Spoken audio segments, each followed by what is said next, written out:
So now we've got the fill-in space in the middle. These spaces are big enough that this is really where any of the really big rooms are going to be able to fit in. So I need to think about how big of rooms I want, I guess. I'm going to put a pretty good sized room right here with that entrance coming in.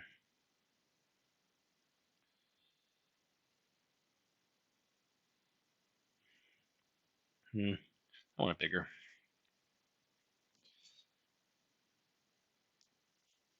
So these inner spaces, as I've said, they're kind of the boring spaces where they're not going to change very much. They're not going to change at all, really. They're what's going to change is their orientation. Um,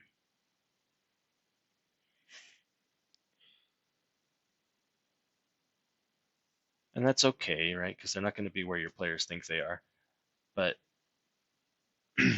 this is really where you're going to put the things that whoever made the maze wants to be able to find, right? Because here they are. The maker of the maze, when he comes back to the maze, he knows where they're going to be, right? So he put these here because he knows, well, I don't always know what the path is going to look like. I know that the path is changing. I know where the cutoffs of the circles are. So I can probably find a way through into the space that I'm trying to get to inside the maze. So this is where we're going to put all the rooms that are really um, used by the creator of the maze, whoever that is. So I think it makes sense for these rooms to be bigger, have more rooms in here. I think I'm going to have this corridor loop around.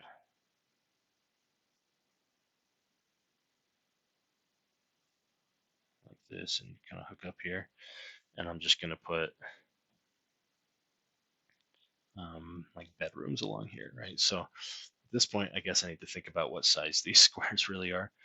And I'm actually thinking 10 feet. I usually do 5 feet. Um, but I think 10 feet might make sense just due to the tightness and wanting to get like the jousting arena to actually be a thing over here. I say over here, but it could be here or here or here, right? Things move around. And so if it's 10 feet, I'm really struggling to figure out how to put doors on this diagonal corridor that isn't following the line. Then we can have, a pretty good sized room.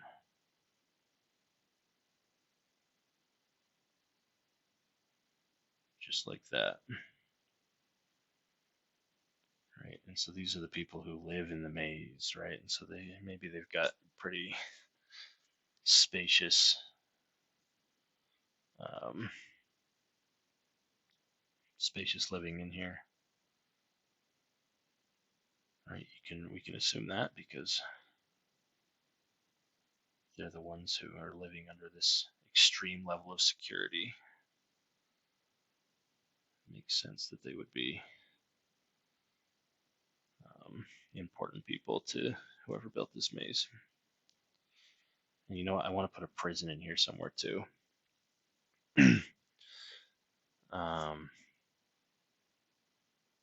The other place we could put things that need to be accessed often is around the outside.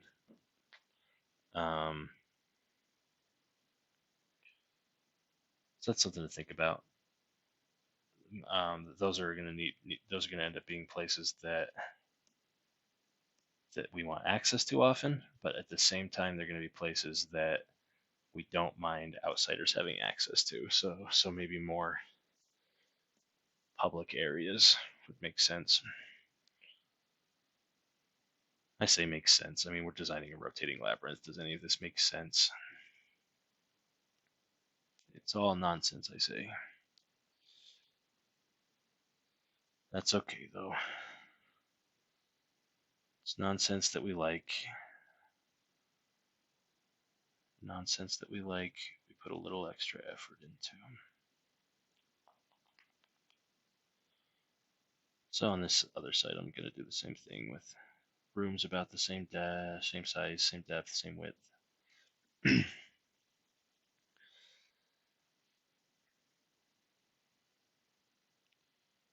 Starting to figure this out.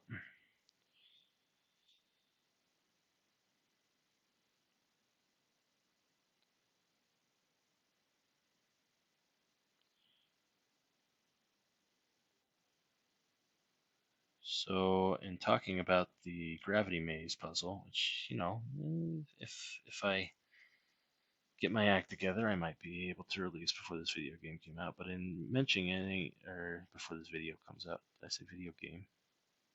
It's fine. It's all fine. In talking about that, I mentioned the scroll puzzle generator, and it's possible that you're not familiar with the scroll puzzle generator. So I guess I'll give a bit of an explanation, a bit of a plug for that while we draw along here. The scroll puzzle generator is capable of taking a picture of your choosing. So I provide a few pictures with it, but they're not useful pictures, right? They're just pictures that I had laying around that I have the rights to, and I can therefore include with it, right? So really, the intention there is not for you to use those pictures, but for you to find your own pictures that suit your campaign and use the scroll puzzle generator to make these puzzles using pictures that fit your campaign. And what's the value of that, using pictures that fit your campaign? The value is that players who are interested in learning more about the world get a payoff from the puzzle itself, right? Maybe the puzzle opens a door, and maybe the puzzle spits out some kind of treasure or tells you where to find something, right? And then those are payoffs from a narrative or a power gamer standpoint or whatever. But adding a picture to it that is actually relevant to your world adds a payoff for those players who are interested in discovering more about your world, right? The discovery aesthetic of play. If you've read on my blog very much, you've heard me talk about the aesthetics of play, because I still think that they're very valuable to not just game design, but dungeon mastering as well.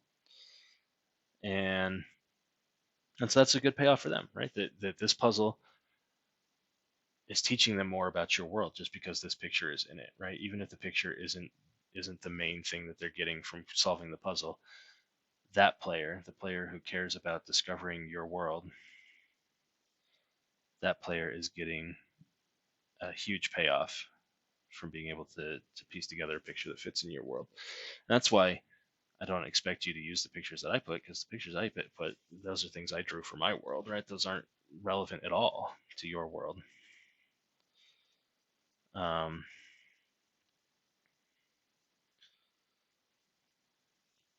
But this generator, rather than me just making puzzles that won't fit your world very well, this generator goes above and beyond and brings you instead the ability to make your own puzzles that fit into your world. And so that's the value of that, right? And there's more value. There's other players besides the discovery players who will appreciate that things fit in the world, right? There are players who really care about immersion and verisimilitude, and that things make sense in your world. It makes more sense when the puzzle unraveling before their eyes, right, is a tapestry that someone in the world would have made, rather than something that just doesn't seem to fit. And so that's some value too, to those types of players. And those are actually those players who are after a fantasy aesthetic, who are really into the immersion. That's actually the type of player who normally would complain about puzzles in the game, right? Because they feel that their character should be able to solve it because they are trying to satisfy this fantasy where they're playing a wizard.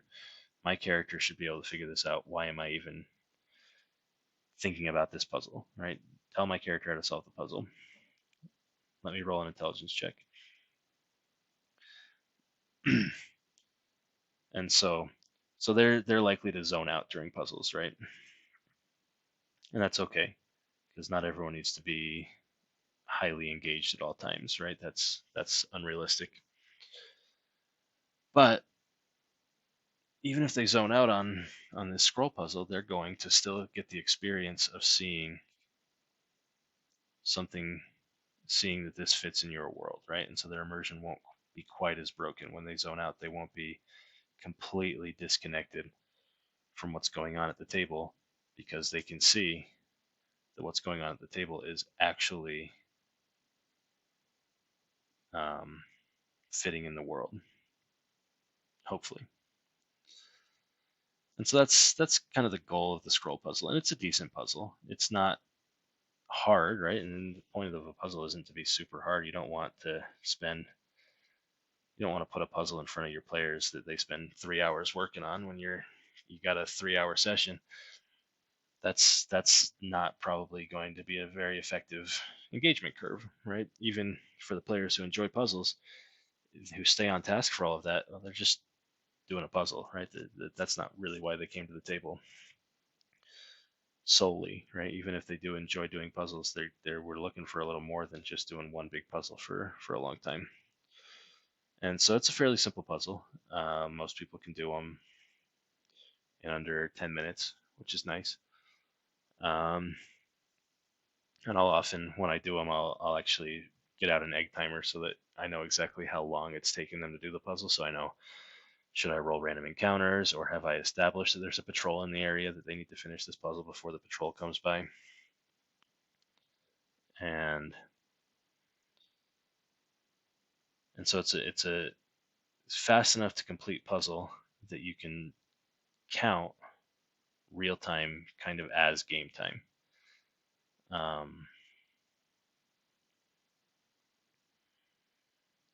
oh, and I'm completely forgetting one of the other cool things about the scroll puzzle is that it generates like an interactive thing that your players can work with, right?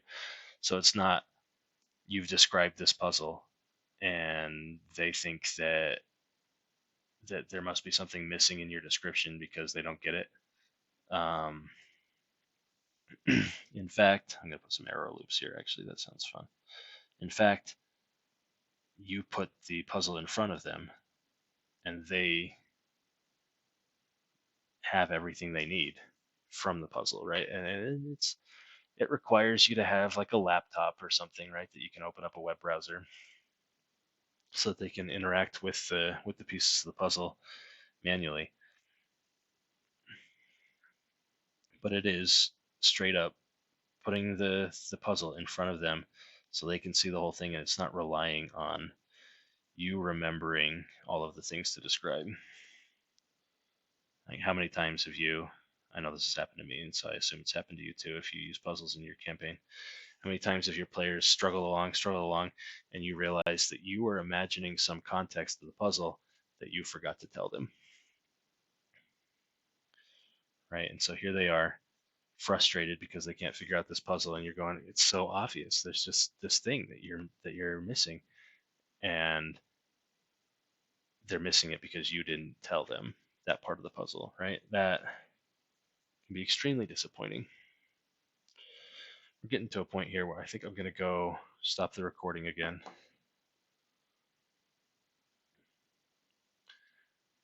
Anyway, so having the tangible puzzle, and this is true of the gravity maze and the rotating labyrinth, or the scroll puzzles, is that your players can see what they're actually dealing with, right? And they're tangibly dealing with it rather than relying on a description.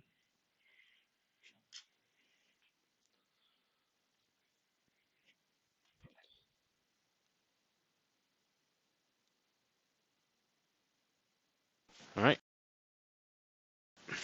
breaks over. Apologize for the lack of continuity here, but I can only go for so long. And we filled in one circle. We got two more to fill in. This one has already this kind of a janky little circle in the middle of it. And we managed to interface that here. We want to interface it here as well, probably using... Oh, it's got more space to make that interface make sense. Good. And we're just filling this in however makes sense. We're just putting down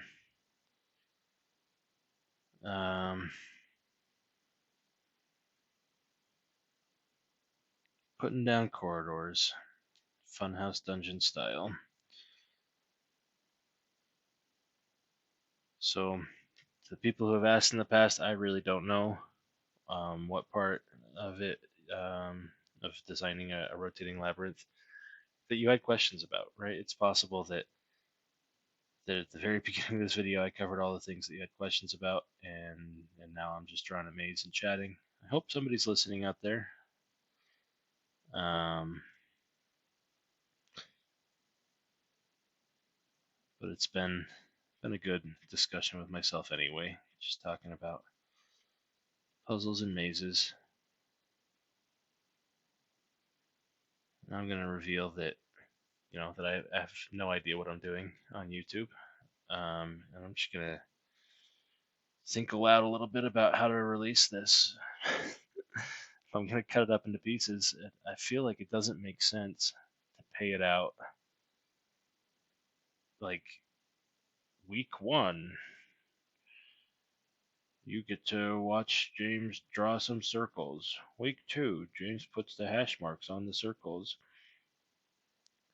Week 3, we actually draw some corridors.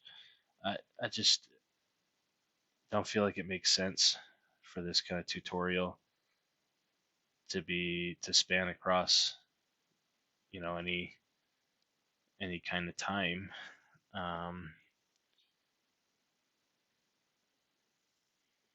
But I do want to split it up into multiple videos so it's easy to find what you're really looking for. So I think I'll split it up and I'll pay it out pretty fast, I guess, is really what it comes down to. And how fast is pretty fast, I'm going to have to figure that out. Don't you worry your little head. You don't have to worry, because here you are in what's at least video 4, maybe 5.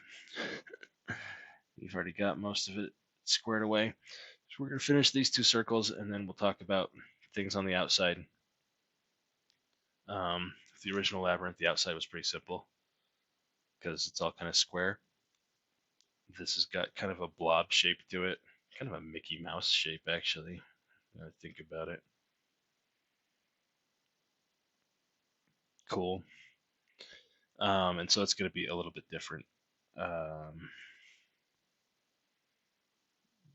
to how we do the outside. There's just like a little bit more crevices and things that we want to fill on the outside. And I think that's going to be kind of fun to work with, right? Because we're going to actually, I think we'll put like a welcome area here where outsiders were actually intended to come in and be able to visit, and then maybe some other things kind of like that skirt the maze. I said I wanted dungeons somewhere. I think I'm going to put dungeons in the back corner. You can tell already that I'm imagining that you kind of progress from this side. I think we'll put the dungeons back here. I'm going to put a big room here.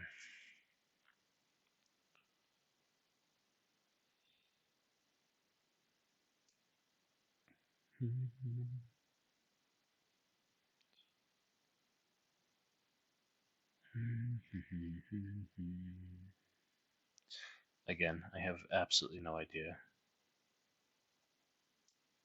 if this content is interesting. So if it is interesting to you,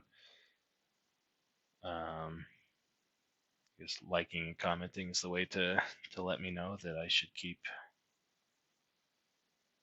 doing this kind of a thing. I don't know.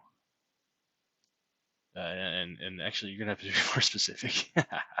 If you like, that'll tell me that you liked it, I guess, right? But if you could get down in the comments and say, you know, I would enjoy just watching people draw mazes or draw dungeons.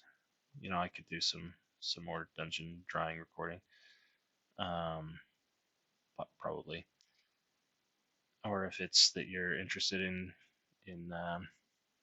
hearing more about puzzle design, right? I'm happy to talk more about that. I feel like I've talked more about that than I should because I don't know that there's a lot of people who are interested in it, and I talk about it an awful lot. Um, but hey, if you tell me that you're interested in it, you prove me wrong about people not being interested in it, and I can do more of that too. Awful. Apparently, I've decided to design this section here like kind of a bank teller situation with some windows here. Um, that's for future me to figure out how that makes sense.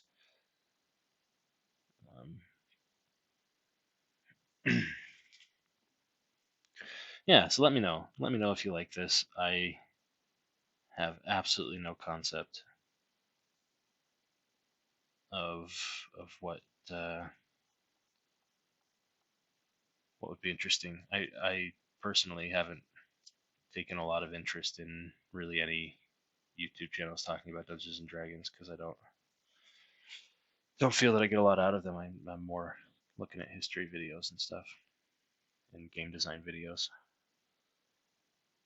And so if you feel the same way and you feel like the kind of game design discussion during this was valuable, let me know that. Whatever you got that was valuable out of this, I would like to know so that I can continue to make things that are value to people instead of making just whatever crap I feel like making and then not knowing if it's actually going to benefit anyone in any way.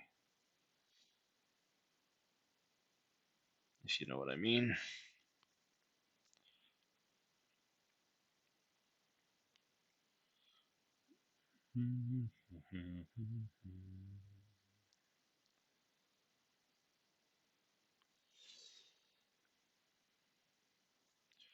Oof.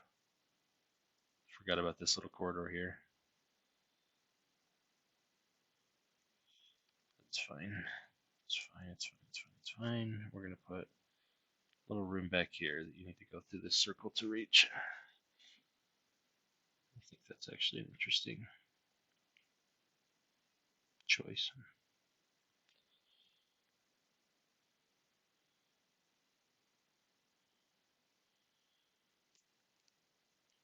And not choice is a loaded word. I'm not saying I think it's an interesting choice for the players. I think it's an interesting design choice.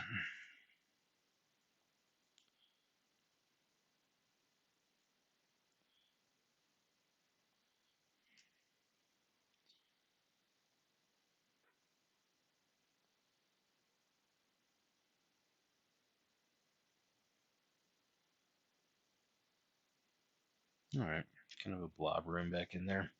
And now we're down to this place where I've already said that I want to put dungeons in.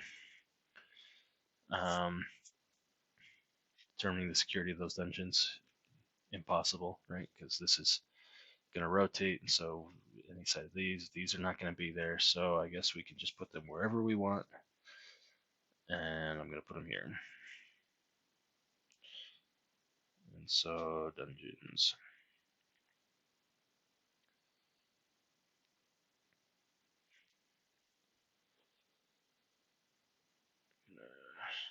I'm just going to connect this straight through. Try not to stand in front of the camera. Sorry. Reviewing some of the previous footage, I can see that I spent a lot of time with my hair in the way.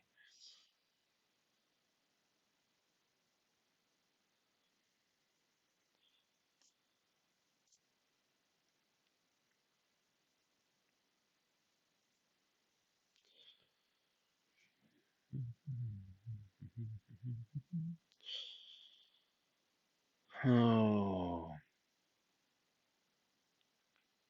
these are gonna be the dungeons. Don't let me forget. This is gonna be an immediate doorway into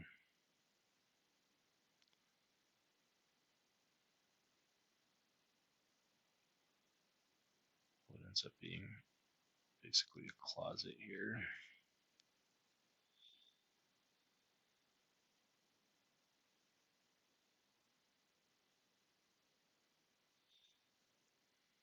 That's fine. And I think it'll be fun to put a secret door on this one so it looks like you come into a dead end. I don't know how people.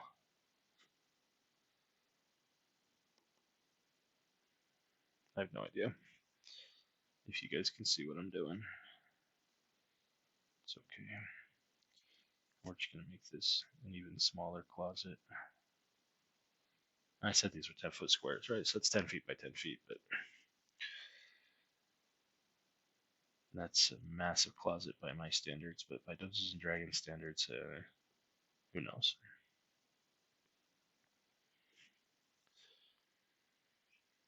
And so I'm thinking that my dungeons have kind of wings coming back like that.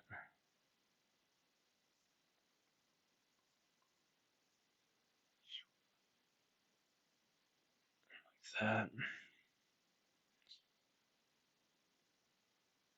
And so we're talking 14 feet across there, right? Because it's the square root of 2 times 1.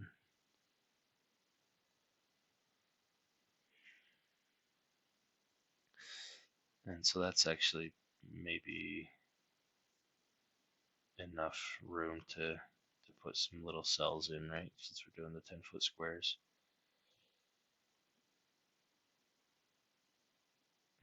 So I'm just gonna put dotted lines to represent the bars.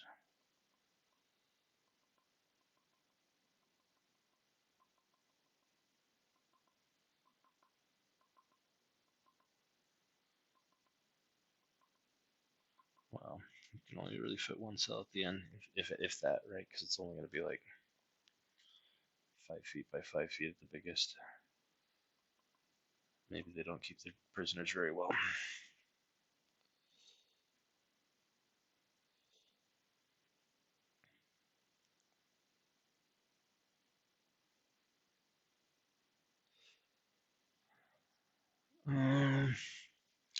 Wonder if I should have done.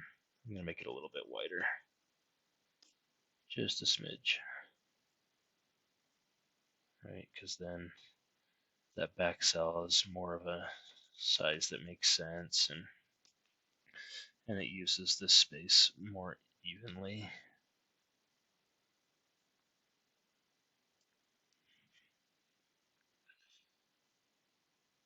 Oh, not quite there.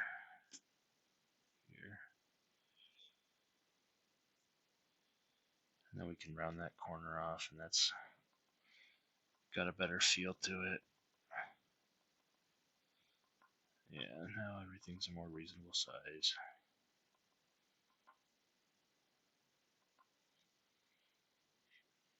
Okay, that feels better.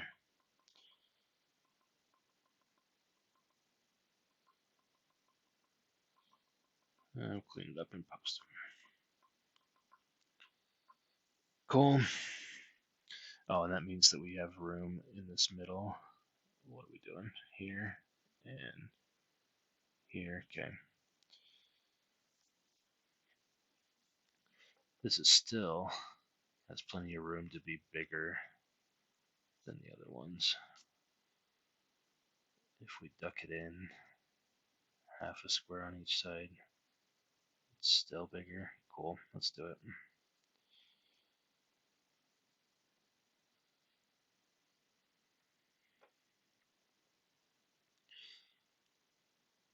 So let's also have this be kind of cordoned off.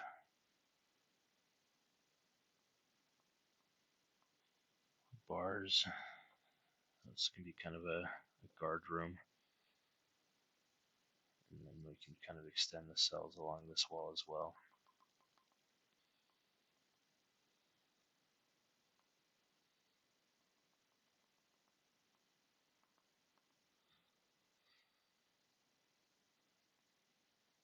Okay, duck that across, and then just filling along here.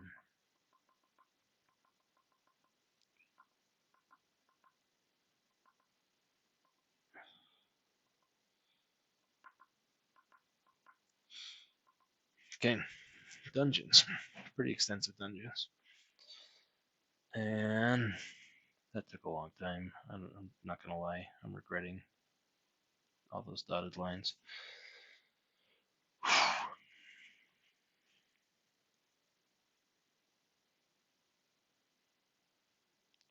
Just cannot keep these lines straight for some reason.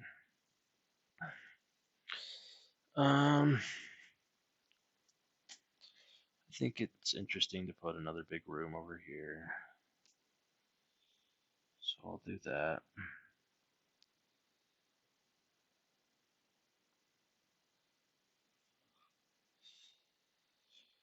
I've been rounding off all the rooms. What if we have a room that instead of rounding off extends further?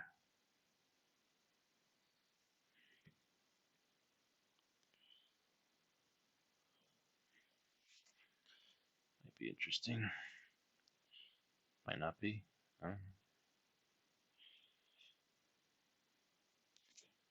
Figure out what to put there later.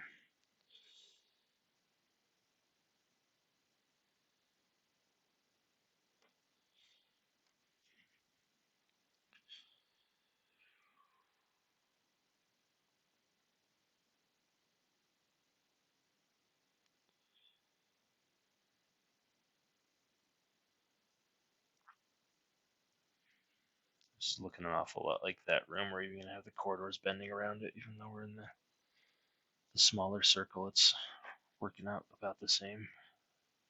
How weird is that?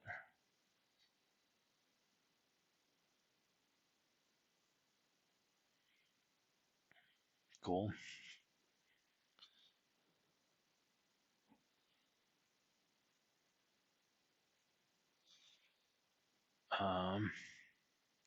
Yeah, we'll just bend it around it. It's fine. You can tell I'm getting tired because I'm just making decisions really slow. It's one thing to make decisions slow when you're making interesting decisions, but I'm making these decisions slow and they're not the most interesting.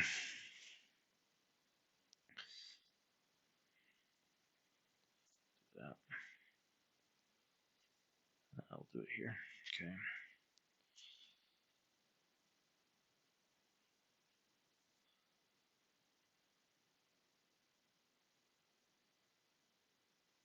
James, if you're tired, you should take another break, I hear you saying. And you're right. Take a break before we do the outside. Going to finish this up real quick.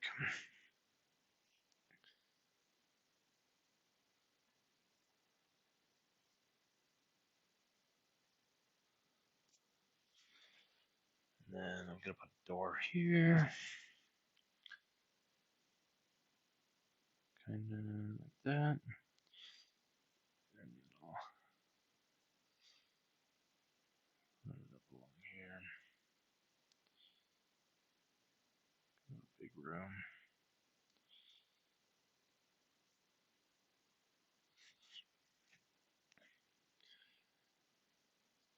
This is fun though, because I do have a set of players who have not seen the Rotating Labyrinth yet. And they've admitted to me that they've been expecting to hit the Rotating Labyrinth at some point. And I've decided where to put it in that world. And it actually kind of makes sense for the people who made it to have made more than one. So this might be the second one they run into. Excellent. All right, I'm going to take a break, and then we'll do the outside.